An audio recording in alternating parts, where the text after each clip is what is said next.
नमस्कार, आप देख रहे हैं DW समाचार और मैं हूं अभिषेक कुमार। फ़िलहाल अभी जो मौजूदगी है वो बेलागंज के मेन गांव में है, मेन मंदिर पे।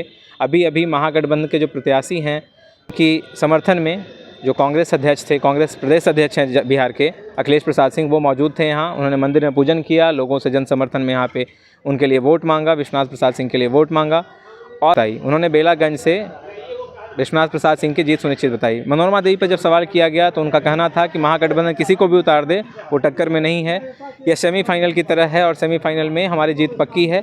हम एकता की बात करते हैं, हम जोड़ने की बात करते हैं और हमारी जीत जो है इसीलिए सुनिश्चित है क्योंकि लोग हमारे साथ आ रहे हैं। सुनिए क्या कुछ कहा अखिलेश प्रसाद सिंह ने।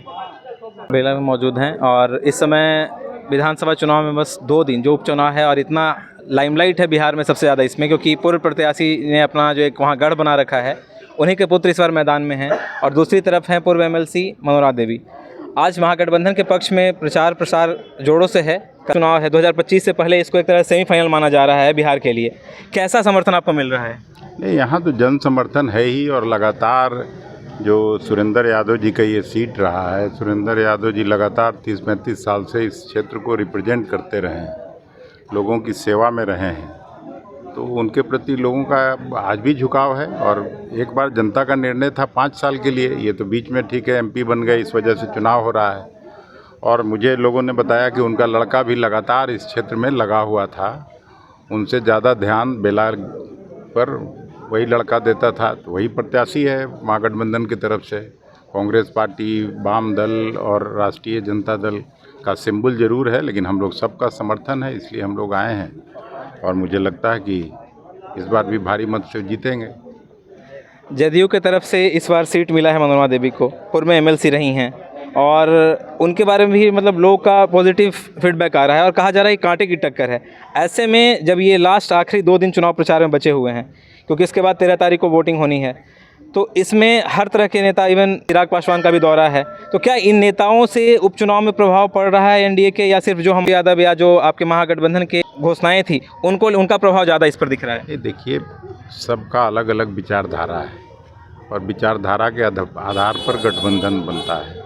हम लोगों का भी एक गठबंधन है विचारधारा का, आपसी प्रेम सौहार्द का। उधर रिलीजन के आधार पर भारतीय जनता पार्टी राजनीति करती है, लेकिन आपने देखा होगा पिछले चुनाव में अयोध्या की सीट भी प्रतिष्ठित सीट जो भारतीय जनता पार्टी के लिए बरसों से इशू था।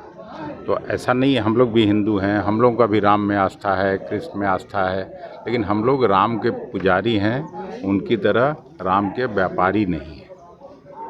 एक आखिरी सवाल सर, इन पे जैसे सुरेंद्र यादव पहले थे यहाँ पे, अब MP हो गए हैं, तो इन पे एक जो सबसे बड़ा आरोप लग रहा है वो परिवारवाद का है कि अपने परिवार के ही, अपने पुत्र को ही आगे बढ़ा रहे हैं। क्या बेला में या फिर इस पूरे विधानसभा क्षेत्र में कोई प्रत्याशी महागठबंधन का ऐसा नहीं था जो परिवार से ऊपर होकर के आगे आया था? तो इस पर क्या कहेंगे? परिवारवाद केवल इंडिया गठबंधन के प्रत्याशियों के लिए है।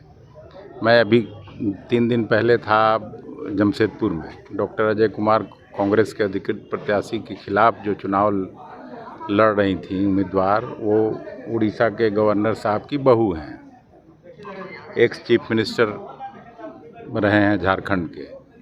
वहाँ आधा दर्जन प्रत्याशी कोई न कोई भारतीय जनता पार्टी के रिश्तेदार लड़ रहे हैं, किसी के बेटा, किसी की बहू। या यहाँ भी अगर आप देखिए तो जीतन राम मांझी जी बगल में दूसरा कंस्टिट्यूंसी में उनकी बहू लड़ रही हैं, तो ये परिवारवाद के दायरे में नहीं आता है।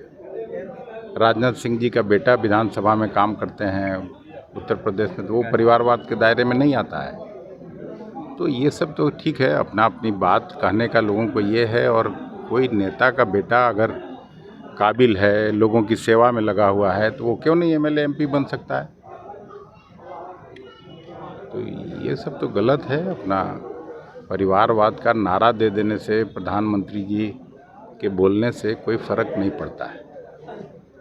तो फिर अयोध्या उनको नहीं हारना चाहिए था, इतना बड़ा मंदिर का आंदोलन था, सब कुछ था, और वहीं हार गए लोग। अभी बद्रीनाथ में उपचुनाव हुआ, वहाँ कांग्रेस पार्टी जीत गई। तो उनका जो बेसिक इशू है उस पर तो चुनाव नहीं जीत पाए। तो परिवारवाद कह देने से ये चलने वाला नहीं है।